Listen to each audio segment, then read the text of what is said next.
திங்கட்கிழமை வீடியோக்கான ஒரு ப்ரோமோ தாங்க வந்திருக்கு. ப்ரோமோ வந்து சூப்பரா இருந்துச்சு அப்படின்னு தாங்க சொல்லணும். அதாவது நம்ம ராகவன் இருக்காங்களா, ராகவன் வந்து போதைய போட்டு நடு ரோட்ல படுத்து கிடக்காரு அப்படின்னு தாங்க சொல்லணும். அது ஏன் எதுக்குன்னு எல்லாம் பார்க்கறதுக்கு நம்ம சேனலை மட்டும் மறக்காமல் லைக் அண்ட் சப்ஸ்கிரைப் மட்டும் பண்ணிடுங்க. ஃபஸ்ட்டு எடுத்தோடனே நம்ம வீராவுக்கு வந்து ஒரு ஃபோன் வருது. அவங்க சவாரியில் இருக்காங்க.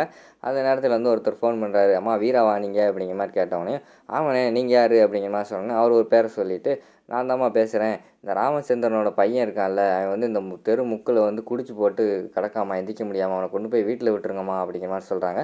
சரி சார் நான் அந்த வாரேன் அப்படின்னு சொல்லிட்டு வீரா வந்து உடனே வண்டி எடுத்துகிட்டு வராங்க. இவன் வேறு குடிக்க மாட்டேன்னு காலையில் தான் சத்தியம் பண்ணான். அதுக்குள்ளே குடிச்சிட்டு இங்கே வீட்டில் வச்சு குடிக்காமல் இங்கே ரோட்டில் வச்சு குடிச்சிட்டு மட்டையாகி கிடக்கானே, இவன் நான் என்ன பண்ணுறது அப்படின்னு சொல்லிட்டு மாறனை பற்றி நினச்சிக்கிட்டே வர்ற மாதிரி காட்டுறாங்க. டக்குன்னு இவங்க வேகமாக வராங்க. டக்குன்னு பார்த்தா மாறனே அந்த ஆட்டோ முன்னாடி வந்துடுறாங்க. என்ன இவனை குடிச்சிட்டு எங்கேயோ கிடக்கான்னு சொன்னாங்க, நல்லா தான் நடந்து வரான் அப்படின்னு சொல்லிட்டு வீரா வந்து இறங்கி வந்துட்டு, ஏய் என்ன நீ குடிச்சிட்டு எங்கேயோ விழுந்து கிடக்கான்னு சொன்னாங்க, நீ என்ன நல்லா நடந்து வரையா அப்படிங்கிற மாதிரி சொல்கிறாங்க. ஏய் நான் தான் உன் மேலே சத்தியம் பண்ணியிருக்கேன்டி, நான் குடிக்க மாட்டேன்டி, இன்னைக்கு காலையில் தானே சத்தியம் பண்ணேன், இனிமேல் நான் குடிக்கிறதா இல்லை அப்படிங்கிற மாதிரி சொல்கிறாங்க.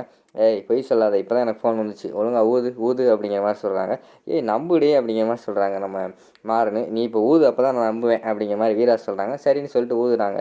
உன் மேலே அந்த சுமல் இல்லையே, அப்போ யார் குடிச்சிருப்பா? அவர் கால் பண்ணவர் என்ன சொன்னார்னா, ராமச்சந்திரனோட பையன் தான் குடிச்சிட்டு இங்கே விழுந்து கிடக்கான்னு சொன்னார். உங்கள் வீட்டில் குடிக்கிற ஒரே ஆள் நீ தான், நீயே நல்லா இருக்கும்போது வேறு யார் குடிச்சிருக்கா அப்படின்னு சொல்லிட்டு இங்கிட்டு திரும்பி பார்க்காங்க. இங்கிட்டு பார்த்தா ராகவனுக்கு ரோட்டில் படுத்துக்கிட்டு கண்மணி கண்மணி அப்படின்னு சொல்லிட்டு புலம்பிக்கிட்டே இருக்கிற மாதிரி காட்டுறாங்க. ஏய் நம்ம மாமா அங்கேருந்து கிடக்காரு அப்படின்னு சொல்லிட்டு வீரா கூப்பிட்றாங்க. சரின்னு சொல்லிட்டு மாறனும் வீரா வராங்க. டேய் என்னடா ஆச்சு அப்படின்னு சொல்லிட்டு அவங்க தட்டியெல்லாம் எழுப்பி பார்க்காங்க. அவர் பயங்கரமான மது போதையில் படுத்துக்கிட்டு எந்திரிக்க முடியாமல் உருண்டு பறந்துக்கிட்டு கிடக்கிற மாதிரி காட்டுறாங்க. டேய் எந்திரா, ஏன்டா குடிச்ச, என்னடா ஆச்சு அப்படிங்கிற மாதிரி வந்து மாறன் வந்து கேட்குறாங்க. அவர் ஒன்றுமே சொல்லாமல் ஒரே வார்த்தை தான் சொல்லிக்கிட்டே இருக்கார். எப்போ பார்த்தாலும் கண்மணி கண்மணின்னு மட்டும் சொல்லிக்கிட்டே இருக்காரு. கண்மணியா எந்திரா ஃபஸ்ட்டு அப்படின்னு சொல்லிட்டு 2 பேரும் சேர்ந்து கஷ்டப்பட்டு அவங்கள தூக்கி உட்கார வச்சுருக்காங்க. அதோட பார்த்தீங்கன்னா இந்த எபிசோடை வந்து முடிச்சிடுறாங்க.